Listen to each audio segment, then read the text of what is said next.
नमस्कार स्टूडेंट्स। जिंदगी में कोई भी काम करने से पहले उसकी तैयारी करना बहुत ज़्यादा ज़रूरी है। जैसे हम घर बनाते हैं, घर बनाने से पहले हमें नक्शा बनाना बहुत ज़्यादा ज़रूरी होता है। इसी तरीके से अगर हमें एग्ज़ाम देने हैं तो हमें उसका सिलेबस का पता होना बहुत ज़्यादा ज़रूरी है। तो आज की इस वीडियो के अंदर हम सिलेबस के बारे में डिस्कस करने वाले हैं। 10th क्लास का सीबीएसई बोर्ड का साइंस मैथ का सिलेबस हम डिस्कस करेंगे। Let's start the video. RK tutors channel की तरफ से आप सभी का स्वागत है। Let's start our video. अब की बार जो हमारा पेपर आएगा उसका पैटर्न है वो 2 टर्म में आएगा, टर्म 1 और टर्म 2। तो हमारा जो टर्म 1 का सिलेबस है उसके बारे में हम डिस्कस करते हैं। सिलेबस बताने से पहले मैं आपको ये बताना चाहता हूँ, जो अब की बार हमारा एग्ज़ाम आएगा उसके अंदर हमारे एमसीक्यूज़ क्वेश्चन आएंगे, और एमसीक्यूज़ क्वेश्चन के कारण हमारा जो क्वेश्चन पेपर बनता है वो टोटली कंसेप्चुअल बेस बनेगा। ठीक है ना। हमारा जो चैप्टर 1 है, चैप्टर नंबर 1 है केमिकल रिएक्शन एंड इक्वेशन, इसमें से हमारा कुछ नहीं कटा है। सेम हमारा सेकंड चैप्टर में से भी कुछ नहीं कटा, एसिड बेस एंड साल्ट। हमने दोनों के दोनों चैप्टर पूरे के पूरे पढ़ने हैं। और हमारा जो थर्ड चैप्टर है मेटल एंड नॉन मेटल, इसके अंदर से पूरा का पूरा टॉपिक कटा हुआ है। वो टॉपिक का नाम क्या है? Occurrence of metal. ये पेज नंबर 49 पर है एनसीईआरटी की बुक में। और जो हमारी एक्साइज क्वेश्चन है लास्ट एक्साइज क्वेश्चन होते हैं लास्ट वाले, वो उसमें से भी क्वेश्चन नंबर 8 कटा है। ठीक है। और एक और बात बता दूं, हमारा जो इस चैप्टर नंबर 3 में जो लास्ट टॉपिक है हमारा, वो क्रोजन हटाया है। बट पढ़ लो आप। क्यों पढ़ना है? क्योंकि हमारे पास फर्स्ट चैप्टर में थोड़ा सा उसका हिंट दी गई है, मतलब कि थोड़ा सा टॉपिक है तो आ सकता है उसके बारे में 1 या 2 मार्क्स के अंदर क्वेश्चन। ठीक है। तो फर्स्ट टर्म में हमारे पास केमिस्ट्री के 3 चैप्टर आएंगे। ठीक है ना। Chemical reaction, acid base and metal and non metal. ठीक है। 3 चैप्टर में से सिर्फ एक टॉपिक कटा है, अकरेंस ऑफ मेटल, आपने जो नहीं पढ़ना है। उसके बाद हमारा जो जो हमारा सिलेबस है वो बायोलॉजी का है। बायोलॉजी का चैप्टर नंबर 4, मतलब चैप्टर नंबर ये लाइफ प्रोसेस हमारे पास कटा हुआ है। ठीक है ना। इसमें से भी कुछ नहीं कटा। जो हमारा चैप्टर नंबर 6 है ये, ठीक है ना, हमारी बुक का। ठीक है। तो लाइफ प्रोसेस ये भी, इसमें से भी कुछ नहीं कटा। उसके बाद हमारे पास चैप्टर नंबर 10 आता है, जो चैप्टर नंबर लाइट है। ठीक है। चैप्टर नंबर 10 लाइट चैप्टर हमारा, इसमें से हमारे पास मिरर एंड लेंस फॉर्मूला की क्या कटी हुई है? डेरिवेशन कटी हुई है। ठीक है ना। बच्चों हमारे पास डेरिवेशन पूछ ली जाती थी पहले। ठीक है ना। बट अब हम ये कट चुकी है।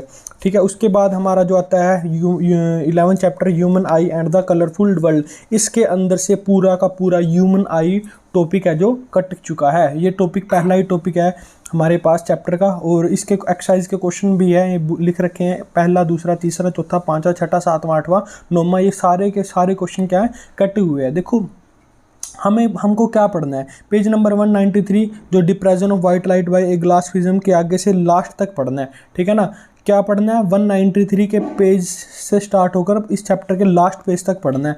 ठीक है ना। और एक और बताऊं, क्योंकि हमारे पास ये इसके अंदर कोई टिप नहीं है, क्योंकि ह्यूमन आई 11वीं में इसका कोई रोल नहीं है। उसके बाद हमारा जो चैप्टर नंबर 7 है कंट्रोल एंड कोऑर्डिनेशन, ये बिल्कुल सिलेबस से ही हटा दिया है। अब की बार बायोलॉजी का सिर्फ आपके पास 1 चैप्टर आएगा टर्म 1 में, और 2 चैप्टर फिजिक्स के आएंगे, और 3 चैप्टर केमिस्ट्री का आएंगे। ठीक है। उसके बाद हमारा जो सिलेबस स्टार्ट होता है, उसके बाद हमारा सिलेबस टर्म 2 का सिलेबस स्टार्ट होता है। उसके अंदर क्या आएगा? देखो हमारा सबसे पहला केमिस्ट्री का सिलेबस देखते हैं। केमिस्ट्री के सिलेबस के अंदर हमारा आएगा carbon and its compound. Carbon and its compound के अंदर देखो जो हमारे डिलीटेड पोर्शन है, सबसे पहले नोमेनक्लेचर, पूरा का पूरा नोमेनक्लेचर क्या बोलते हैं इसको? नामकरण भी बोलते हैं। नामकरण हमारे जो कार्बन के कंपाउंड होते हैं उनको हटा दिया है। इसका पूरा पेज नंबर 65 से ये भी पूरा हटा दिया। केमिकल प्रॉपर्टीज़ हटा दी। हमें कार्बन वाले जो जितने भी कंपाउंड हैं उनकी केमिकल प्रॉपर्टीज़ पढ़नी होती है, वो भी हटा दिया। अच्छा, लास्ट के कोई टॉपिक है इथेनॉल एंड इथेनोइक एसिड, ये भी हमारे इसमें से हटा दिया है। और ये इंपॉर्टेंट टॉपिक है सोप एंड डिटर्जेंट, ये भी हटा दिया। और बैक एक्सरसाइज के क्वेश्चन हैं जो सिलेबस में भी नहीं है, 2nd, 3rd, 4th, 7th, 8th, 10th, 11th, 12th, 13th, 15th, ये भी सिलेबस में नहीं है आपका। मैंने पूरा डिटेल वो बनाई है, PDF बनाई है, उससे पढ़कर जो आपका सीबीएसई ने की बार सिलेबस इशू किया है, मैं उसकी जानकारी के लिए भी वो सिलेबस भी आपको डिस्क्रिप्शन बॉक्स में डाल दूंगा। और देखो, अगर जिस बच्चे ने 11वीं क्लास में केमिस्ट्री पढ़नी है, 11वीं 12वीं में केमिस्ट्री पढ़नी है, तो मैं उसको एक सलाह देता हूँ, भाई केमिस्ट्री का कोई भी टॉपिक मत छोड़ो, ठीक है ना। आपको सारा का सारा पढ़ना है अगर किसी बच्चे ने केमिस्ट्री पढ़नी है, क्योंकि ये बेस है आपका। यहाँ से आप ना बिल्कुल छोटी छोटी बातें सीखेंगे जो आपको 11वीं 12वीं में पढ़नी है। जहाँ पे आप ट्यूशन सीख रहे हो, स्कूल सीख रहे हो, स्कूल में कर रहे हो, कोई बोल लो सर हमें ये पढ़ाओ, ठीक है ना। जी हाँ, उसके बाद चैप्टर नंबर 5 है पीरियोडिक क्लासिफिकेशन ऑफ एलिमेंट। इसमें से भी कुछ नहीं कटा है, ठीक है ना, कुछ भी नहीं कटा है चैप्टर नंबर 5 में, ठीक है। उसके बाद हमारा जो आता है बायोलॉजी का स्टार्ट हुआ है, how do organism reproduce, chapter number 8 है, इसमें से भी कुछ नहीं कटा है। उसके बाद आता है हमारा हेरिडिटी एंड एवोल्यूशन। इसमें से एवोल्यूशन वाला जो पार्ट है वो कट चुका है। पेज नंबर 147 से आगे हमें कुछ नहीं पढ़ना, ठीक है ना, सिर्फ हमें हेरिडिटी रह चुका है। उसके बाद हमारा आता है फिजिक्स का, इसके बाद हमारा फिजिक्स का पोर्शन आता है टर्म 2 के अंदर। डिलीटेड जो हमारा पोर्शन है इसके अंदर electric potential and potential difference जो हमें नहीं पढ़ना है, ठीक है जी। ये है इलेक्ट्रिक पोटेंशियल और पोटेंशियल डिफरेंस, ये I think second he topic है इसका एक्सरसाइज का, चैप्टर का। और बट मैं आपको एक सलाह देता हूँ, आपको ये पूरा पढ़ना है क्योंकि पोटेंशियल वाला छोटा सा पार्ट है, ठीक है जी, वो पढ़ लेना। क्योंकि आपको ना अगर आपको 12वीं में केमिस्ट्री ले रहे हैं तो आप फिजिक्स भी लेंगे, 11वीं 12वीं में तो फिजिक्स के अंदर ये मेन पार्ट बोलते हैं इलेक्ट्रिसिटी को, ठीक है। उसके बाद हमारा magnetic effect of electric current, magnetic effect वाला चैप्टर है, ठीक है ना। इसमें से डिलीटेड पोर्शन कौन सा, electric generator and domestic circuit, ठीक है जी। 236 से आगे नहीं पढ़ना है। बैक एक्सरसाइज के क्वेश्चन है जो 4th 5th 16 17 और 18 ये भी कटा हुआ है। ये हमारा कुछ सिलेबस है अब की बार का, ठीक है ना। वो लास्ट वाले जो चैप्टर हैं वो तो पिछली बार भी काट दिए थे, बट अब की बार थोड़ा और रिवाइज आके ऐसा सिलेबस आया हुआ है, ठीक है। तो ये हमारा साइंस का सिलेबस है। अब हम अपने मैथ के सिलेबस की बात करेंगे दोस्तों। एक और बात बता दूं, अब की बार आप सभी को पता है क्योंकि हमारे पास MCQs क्वेश्चन आएंगे, तो आपको ना कंसेप्चुअल क्वेश्चन पढ़ने हैं, ठीक है, जो इम्पोर्टेंट है हमारे पास। मतलब कि क्या MCQs आएंगे, ठीक है ना। MCQs कहाँ से बनते हैं, हमारे कंसेप्ट से बनते हैं, तो हमें ना कंसेप्ट पे ज़्यादा फोकस करना है, ठीक है। बिहाइंड हमें कोई रट्टाफिकेशन नहीं करनी है अब की बार, ठीक है। और अभी हम मैथ का सिलेबस चेक करते हैं कि हमारा मैथ के सिलेबस में से क्या क्या कटा हुआ है, क्या क्या नहीं कटा हुआ है, ठीक है। तो लेट्स चेक, ठीक है। जो अब की बार पहला नंबर चैप्टर नंबर 1 है रियल नंबर्स का, ठीक है। तो उसमें से क्या कटा हुआ है, उसमें से यूक्लिड डिवीजन लेमा वाला चैप्टर कटा हुआ है। एग्जाम्पल दूसरा और तीसरा भी नहीं करना है। एक्सरसाइज 1.1 का क्वेश्चन नंबर 2nd 4th और 5th भी नहीं करना है। चैप्टर नंबर 2 पोलिनोमियल से डिलीटेड पोर्शन है जो डिवीजन एल्गोरिथम फॉर पोलिनोमियल कटा हुआ है। पेज नंबर 33 से आगे कुछ नहीं करना है। एक्सरसाइज 2.3 भी कटी हुई है। उसके बाद चैप्टर नंबर 3 देखते हैं pair of linear equation in second variable.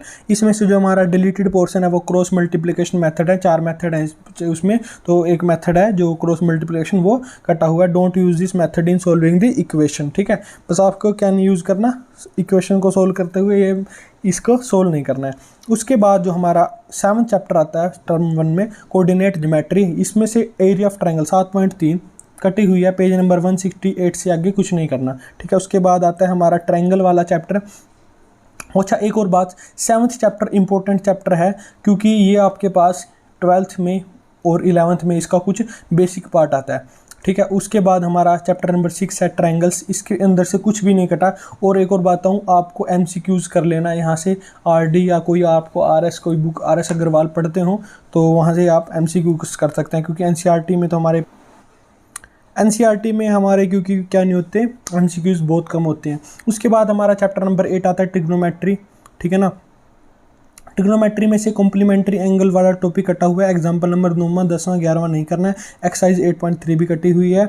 और मैं आपको बता दूं जो हमारा इसके अंदर हमारा फुल चैप्टर कर सकते हैं अगर हम 11वीं क्लास में क्या लेंगे, मैथमेटिक्स स्ट्रीम लेंगे। अगर हम नॉन मेडिकल लेते हैं तो मैथ में ट्रिग्नोमेट्री बहुत इंपॉर्टेंट है। Chapter number 12 area related to circle, जो हमारा डिलीटेड पोर्शन है वो example number 3 area of segment, don't do problem based on central angle more than 90 degree for reference. आप बता सकता हूँ मैं आपको, ये आपको नहीं करनी है। और चैप्टर नंबर 15 प्रोबेबिलिटी, ये इसमें से कुछ भी नहीं कटा हुआ है। यहाँ तक हमारा टर्म 1 मैथमेटिक्स का सिलेबस कंप्लीट होता है। उसके बाद हमने टर्म 2 का स्टार्ट करना है, ठीक है। टर्म 2 में जो पहला चैप्टर है वो चैप्टर नंबर 4 है क्वाड्रेटिक इक्वेशन। जो डिलीटेड पोर्शन है वो कंप्लीटिंग द स्क्वायर मेथड है। और x की जो पावर 4 वाले क्वेश्चन भी नहीं आएंगे, ठीक है जी।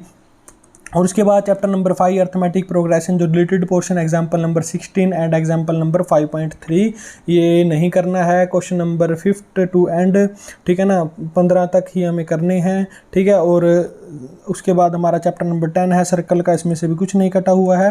चैप्टर नंबर कंस्ट्रक्शन जो रिलेटेड पोर्शन है division of line segment in a given ratio externally, ये हमें नहीं करना है। For reference he construction 11.1 first method वाला हमें लेना पड़ेगा। और उसके बाद मैं बता दूं आपको सम एप्लीकेशन ऑफ ट्रिग्नोमेट्री में से भी कुछ नहीं कटा है। सरफेस एरिया एंड वॉल्यूम वाले में से फ्रस्टम वाला पार्ट कटा हुआ है। जो हमारे फ्रस्टम वाले क्वेश्चन है वो कौन कौन से हैं, 12वां 13वां 14वां और एक्सरसाइज का 13.4। और लास्ट हमारा chapter I think statistics deleted portion है जो स्टेप डिवीजन मेथड यूज़ नहीं करना है हमें। और कम्युलेटिव फ्रीक्वेंसी ग्राफ उगाइव ग्राफ ये भी हमारे पास कटे हुए हैं। और जो हमारे एग्जाम्पल नंबर 4.4 है वो भी नहीं करना है। दोस्तों यहाँ तक हमारा सिलेबस ख़त्म हुआ, ठीक है। यहाँ पर मैथ और साइंस का सिलेबस खत्म हुआ। और बाकी सिलेबस की अगर वीडियो आपको चाहिए तो मेरे को कमेंट बॉक्स में जरूर बताएं, मैं आपकी वीडियो जरूर बनाऊंगा, ठीक है। साइंस का, हिंदी का, सोशल साइंस का और हिंदी का और इंग्लिश का भी सिलेबस मैं डिस्क्रिप्शन बॉक्स में भी डाल सकता हूँ, ठीक है। हाँ, हमारा कुछ सिलेबस के बारे में हम नेक्स्ट वीडियो में लेकर आएंगे। एसिड बेस हमारी साइंस का जो सेकंड चैप्टर है एसिड बेस एंड सॉल्ट के ऊपर। अगर आपको वीडियो अच्छा लगे तो प्लीज सब्सक्राइब करें चैनल को, वीडियो को लाइक जरूर करें, कमेंट करें, अपने कुछ कोई भी आपकी क्वेरीज हो, आपका सहयोग होना बहुत ज्यादा जरूरी है। अगर आपकी एक लाइक किसी की जिंदगी बदल सकता है तो जरूर करें। Thank you.